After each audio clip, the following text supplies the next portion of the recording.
Now, CBS News foreign correspondent Chris Losay joins us from Kyiv with more. And Chris, thank you for joining us this afternoon.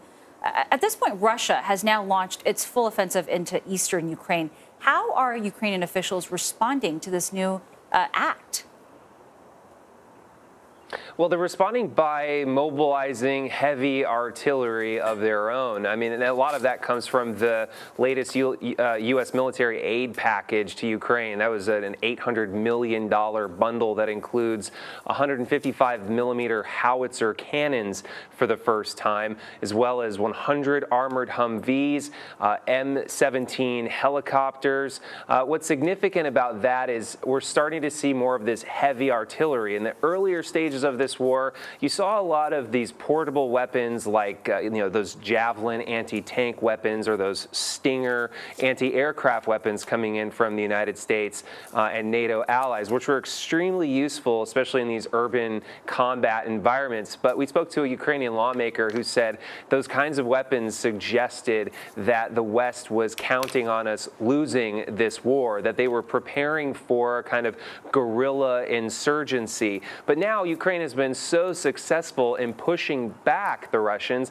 that they need heavy artillery. Nevertheless, in addition to that heavy artillery that they're getting from the United States, this latest package also includes some of those lighter weapons, as I mentioned, those Javelins. They've gotten about 500 of them. In addition, they've gotten 300 more Switchblade drones. So that's pretty much what they're doing to lay the ground. Nevertheless, they're still facing a huge uphill battle. They are absolutely the underdogs compared to a much bigger Russian military. So, Chris, it now seems like no part of the country is safe from attack. What has been happening in the western part of Ukraine? That's absolutely right, because even if Russia is concentrating its invasion now on eastern Ukraine, the skies are the enemy wherever you are in Ukraine. It used to be that places like Lviv were a safe haven for refugees. That's no longer the case.